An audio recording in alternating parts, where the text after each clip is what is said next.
That coming up. But right now, we can make a major projection in the battle for control of Congress with huge, huge consequences here in Washington and indeed across the nation. CNN projects that Republicans will win control of the U.S. House of Representatives, reclaiming a majority for the first time in 4 years. This is a major blow to Democrats as Republicans gain new power to potentially limit President Biden's agenda and to make crucial decisions about House investigation. The Republicans have officially taken back control of the House. Nancy Pelosi has been fired from her House Speaker role.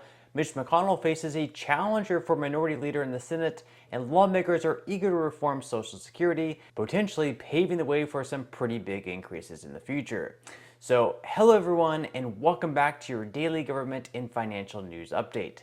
In today's video, I will be touching base on all those topics that I just mentioned, as well as some other updates in the stock market and Bitcoin. Now, as always, I am definitely interested in hearing your thoughts on everything, and I wanted to quickly thank everyone for giving my videos likes and sharing them, as that certainly helps push these videos out to other people like you. Okay, so Republicans officially took the 218th seat in the House, which means at very worst, even if they lose the final 7 seats up for grabs, they'll still hold a small majority.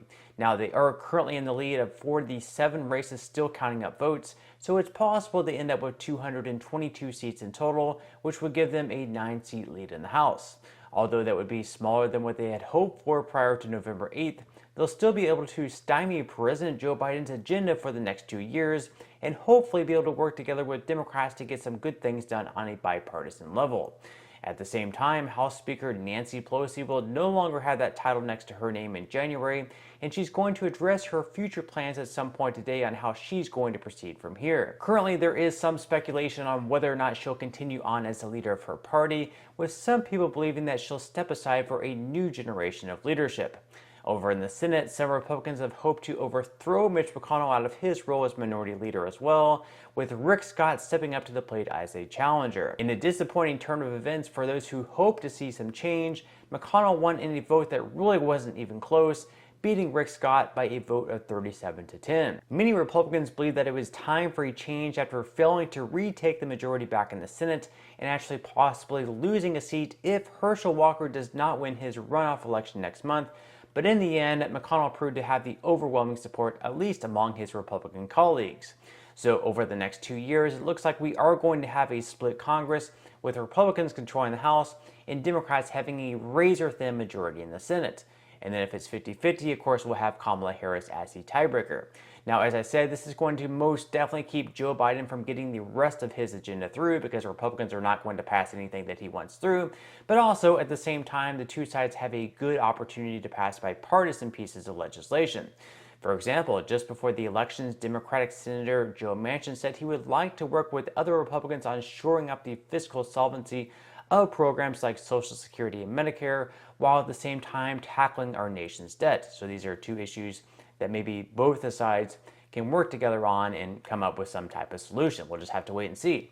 Also, current House Majority Leader Steny Hoyer, and soon to be Minority Leader, unless of course Nancy Pelosi wants to take on that role, said he would also like to work with anyone who's willing to protect Social Security, Medicare, and other programs that help Americans and their families.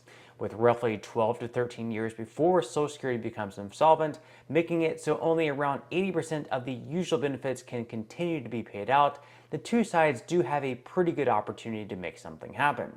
Republican Senator Lindsey Graham believes that those who make the most money could perhaps take a little bit less in benefits, and he also believes that we may need to raise the full retirement age once again due to the fact that people are now living for a longer period of time.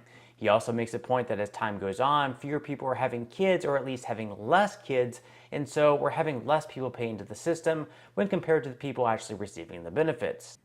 I just got my first Social Security check a few months ago.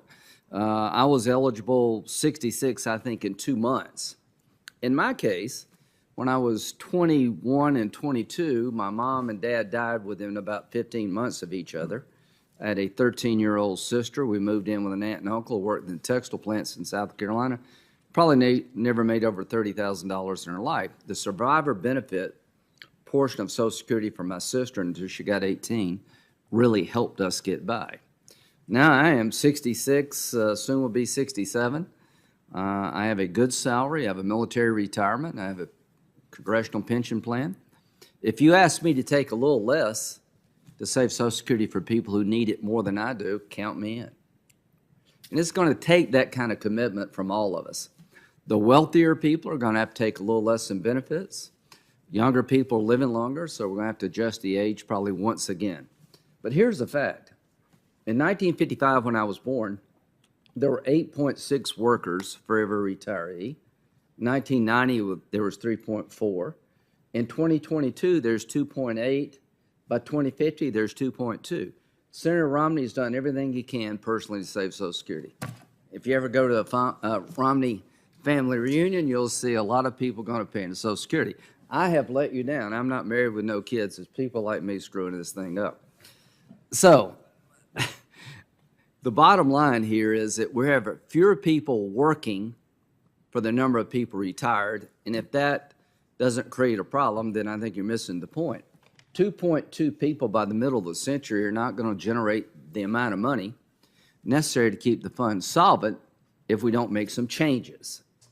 Bernie Sanders, on the other hand, has said that instead of cutting benefits or raising the full retirement age, he would like to expand them so that every senior citizen in America can retire with the respect they deserve, and every person with a disability can live with the security they need. So in his Social Security Expansion Act, he would expand benefits for seniors and people with disabilities by $2,400 per year, and also change the way in which the cost of living adjustment is calculated to the CPIE method, which on average is higher than the CPIW.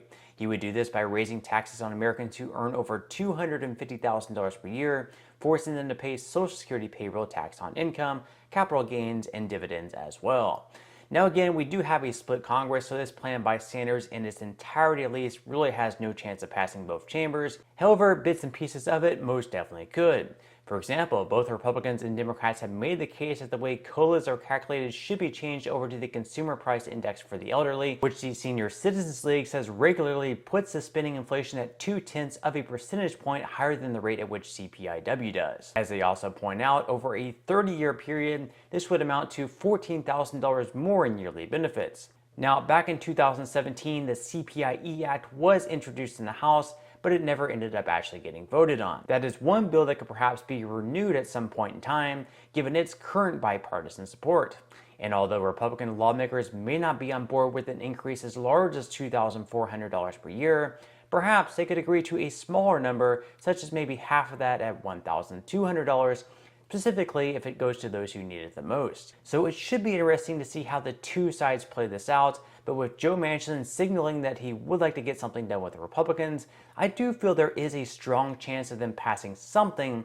It's just a matter of how eager the other lawmakers are in working together. Now, in some money news, yesterday Target reported a decline in sales, mostly due to the fact that the higher inflation is finally catching up with families, and in turn, Target's stock price dropped by over 13% on the day. As far as the other major indexes go, the S&P 500 fell by 0.83% on the day, the Dow Jones was down by 0.12%, and the Nasdaq dropped the most, in the red by 1.54%. So far, futures don't look that bright either, with Dow futures currently down by 0.48%, S&P 500 futures in the red by 0.50%, and Nasdaq futures are also down in the red by 0.53%. Like the stock market, Bitcoin has also fallen over the last day, down by nearly 1%, and is currently sitting in the mid-16,000s. Now, with that said, if you would like to receive up to 12 free stocks and $5 with the Bitcoin, in the comment section below, I will leave a link where you can receive just that from my partner in Webull. And even if you don't feel like investing at this time for whatever reason, once you receive the free stocks, what you can always do is just sell them for what they're worth and then transfer that money right back to your bank account. So in total, you should be receiving a value of at least $50 or more. Some people have actually received over $3,000 in the past, so really you can think of this as just some free extra money with just a few minutes of work. But on that note, I'm going to go ahead and wrap up this video. If you enjoyed the content in today's video and you would like to see more like it, make sure to give this video a like, subscribe to my channel, and also ring the notification bell. That way you will be the very first to be notified when I do release future videos.